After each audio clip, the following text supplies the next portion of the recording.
Assalamualaikum warahmatullahi wabarakatuh.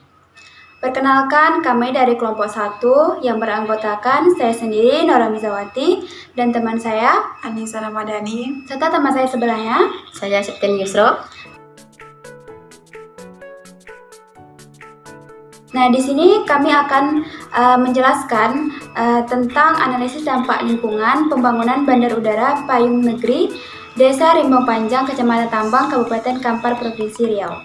Di sini kami akan membahas beberapa poin. Yang pertama itu pada bab 1, itu tentang latar belakang, landasan kebijakan lingkungan, perundang-undangan dari kegiatan bandara, isu penting, isu pokok, dan isu terbaru, serta tujuan dan kegunaan proyek. Lalu pada bab 2 ini, kita akan membahas tentang dampak penting, dampak besar, serta ruang lingkup dan wilayah studi. Lalu pada bab 3, kita akan membahas tentang metode pengumpulan data dan analisis data, serta metode penentuan dan perkiraan dampak besar dan penting, serta metode evaluasi. Lalu, pada bab 4, kita akan membahas deskripsi rencana kegiatan, baik itu konstruksi, prakonstruksi, dan operasi. Lalu, pada bab 5, kita akan membahas zona lingkungan hidup. Dan pada bab 6, kita akan membahas perakiraan, dampak besar, serta dampak penting. Lalu, pada bab 7, kita akan membahas tentang evaluasi dampak penting. Baik, selanjutnya pada bab berikutnya akan dijelaskan oleh rekan saya. Baiklah, langsung saja kita mulai presentasi kita. Nah, gambar di samping merupakan contoh dari gambar bandara yang akan dibangun oleh PT Angkasa Pura. Bandar Udara Payung Negeri adalah nama bandar udara di Kota Pekanbaru, Provinsi Riau, yang akan dibangun oleh PT Angkasa Pura II sebagai sarana transportasi udara di Provinsi Riau.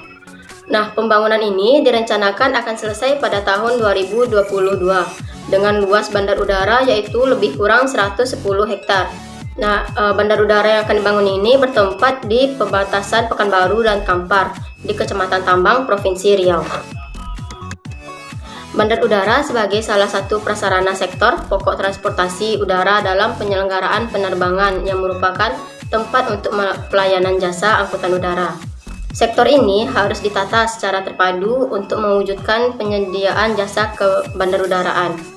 Dalam penyelenggaraan penerbangan ini harus dipertimbangkan tatanan kebandarudaraan nasional, keamanan dan keselamatan operasi penerbangan, perkiraan jasa angkutan udara, pedoman dan standar atau kriteria perencanaan yang berlaku, pengelolaan lingkungan hidup, serta rencana tata ruang wilayah dan kelayakan ekonomi.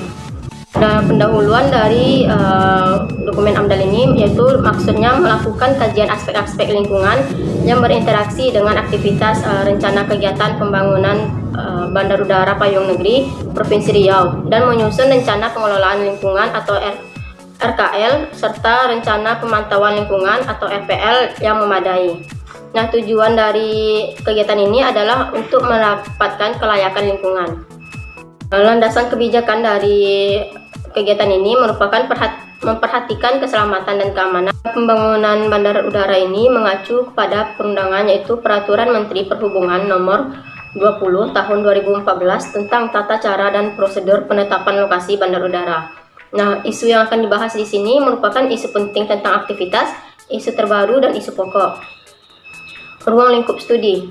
Dampak penting dan dampak besar bandar udara yaitu antara lain yang pertama, identifikasi dampak potensial, kemudian dari potensial tersebut dievaluasi sehingga diperoleh dampak penting hipotetik yang terjadi dengan adanya kegiatan pembangunan bandar udara Payung Negeri dan menggunakan matrik serta bagan alir.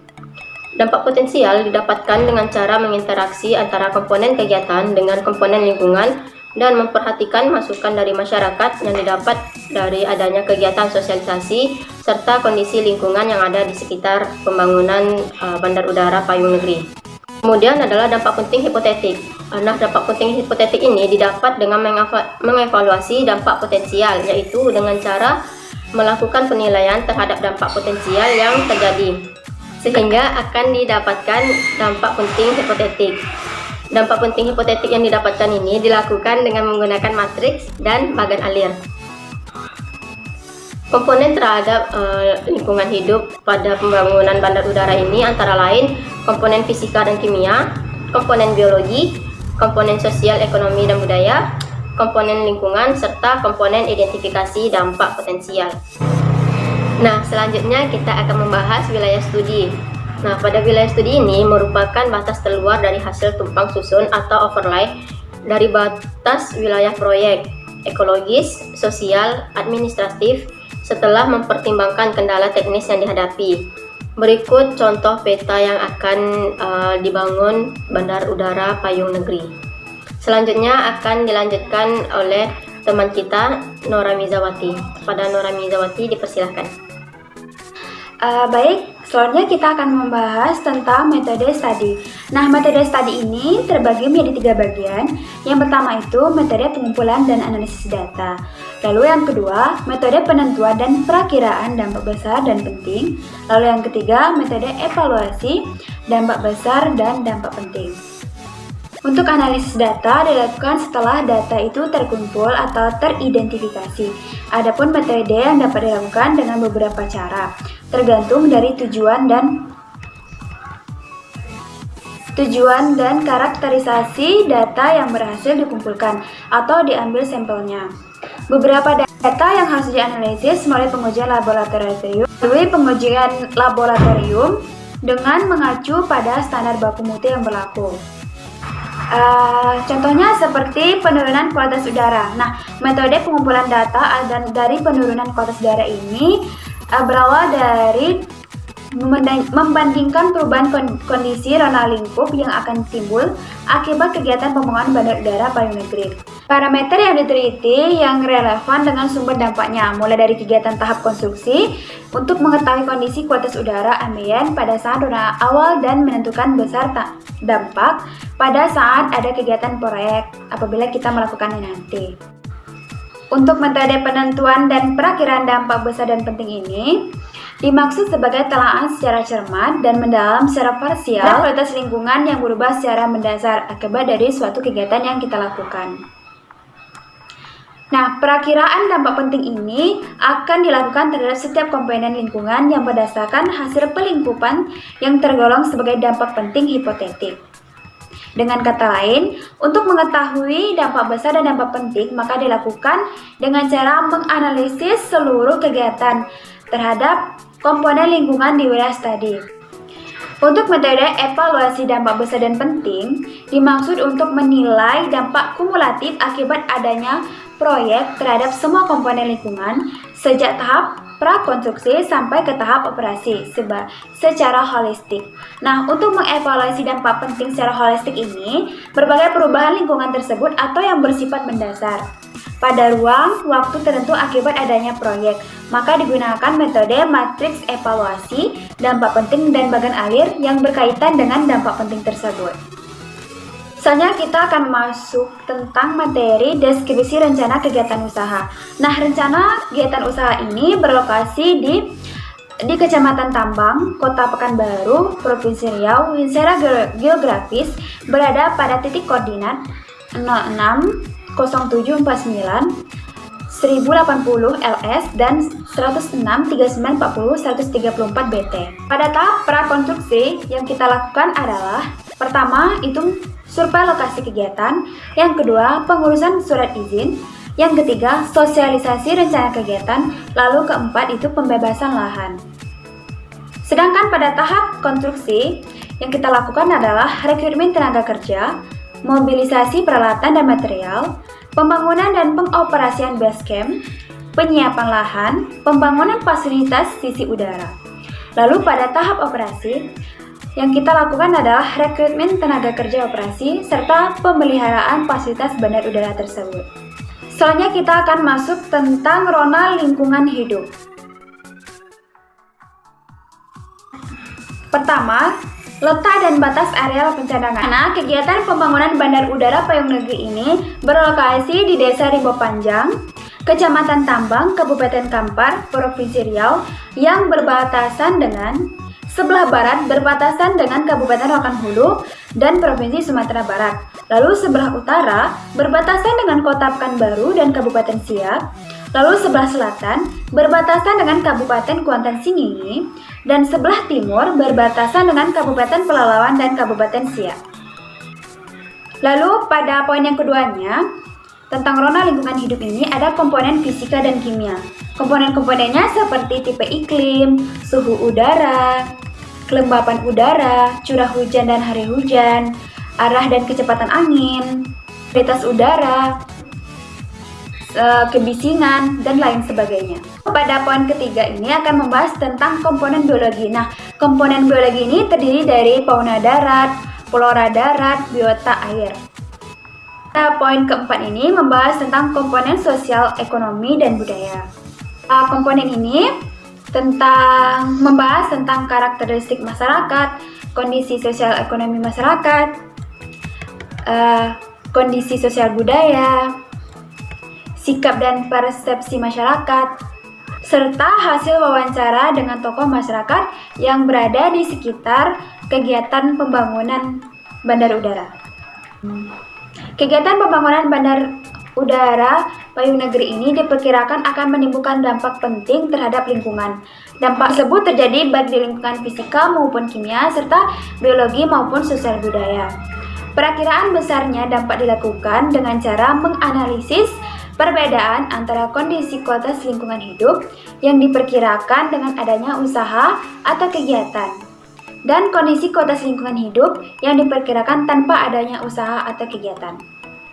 Ukuran dampak penting yang ditimbulkan, pertama jumlah manusia yang akan terkena dampak.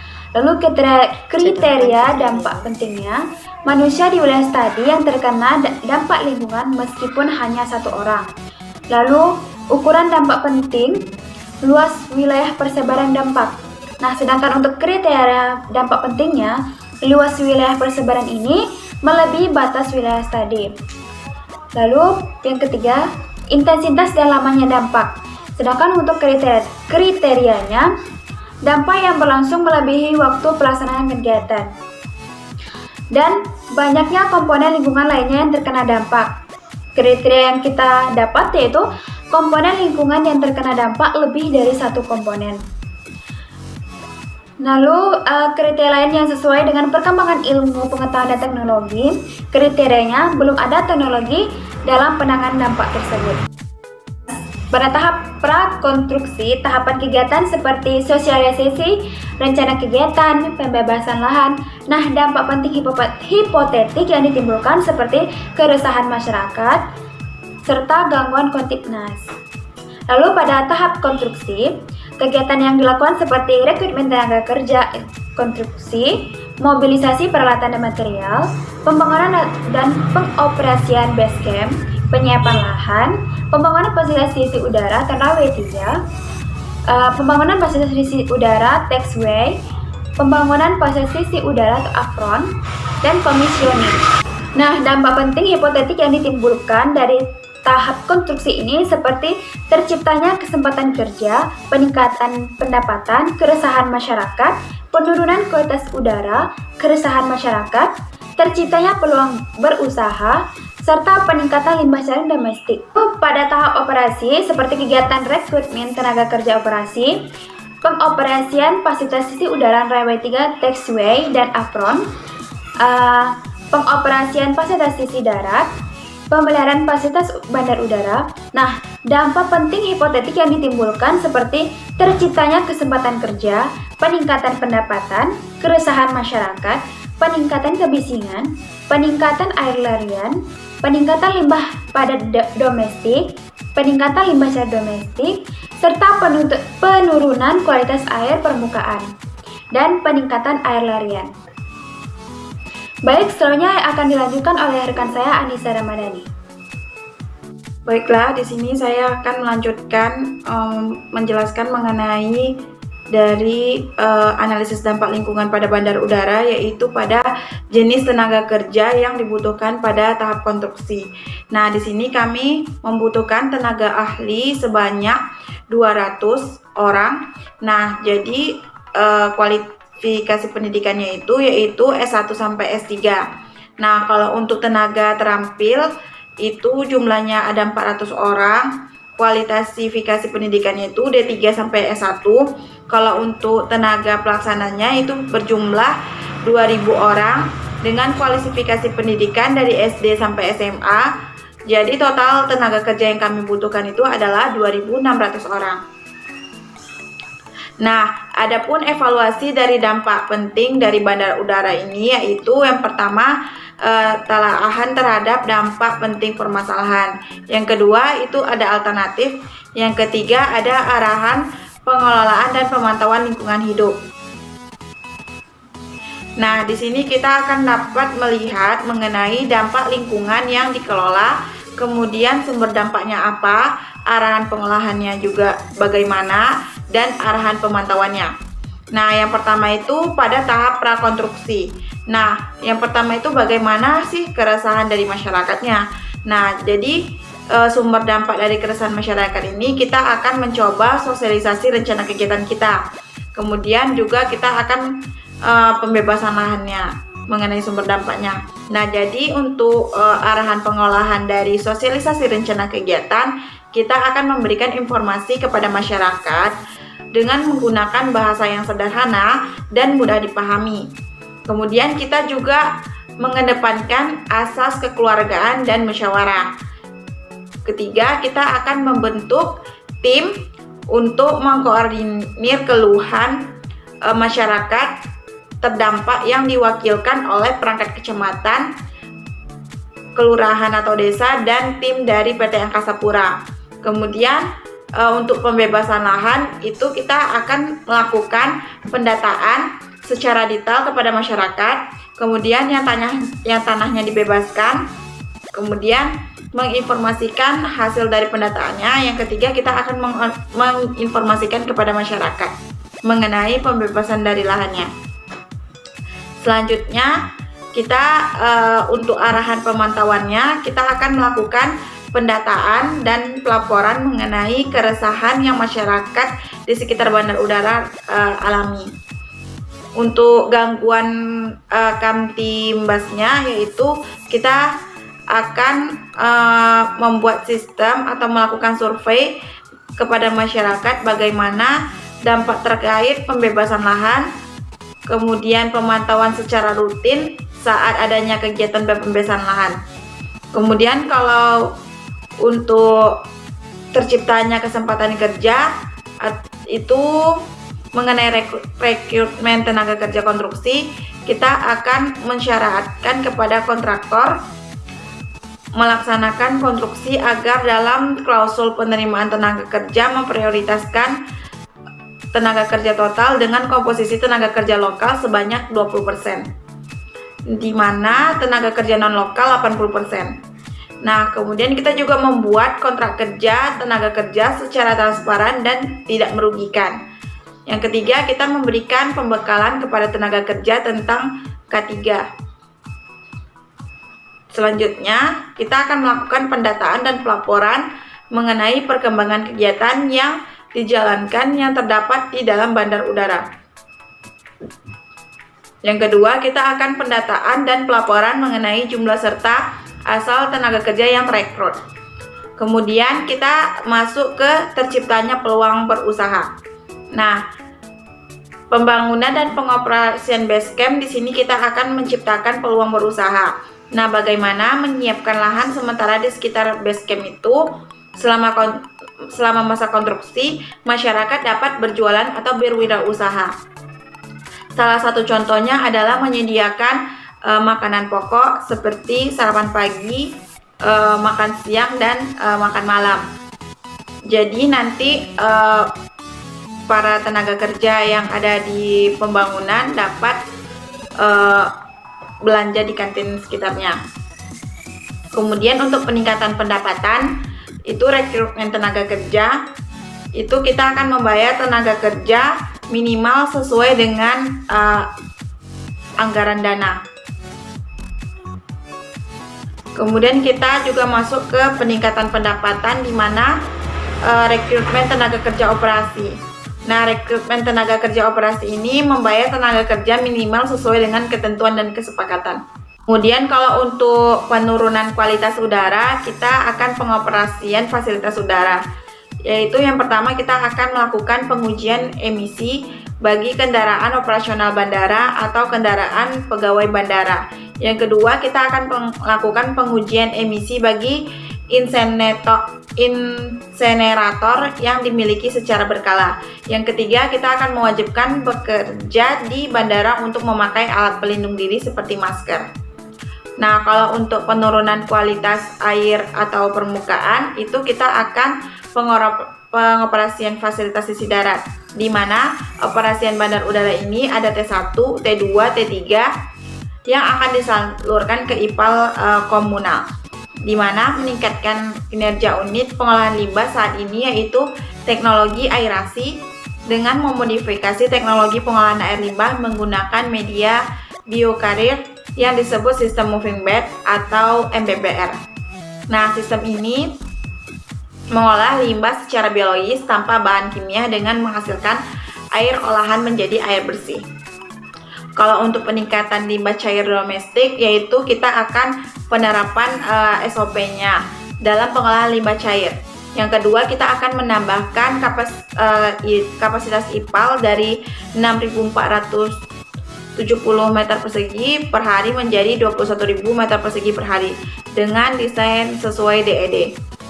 Ini adalah salah satu gambar dari survei lokasi kami. Ini adalah gambar sosialisasi masyarakatnya. Ini adalah salah satu mapping dari bandar udara. Thank you. Kami kembalikan kepada moderator. Demikian presentasi dari kelompok kami. Apabila terdapat kesalahan mohon dimaafkan. Wassalamualaikum warahmatullahi wabarakatuh.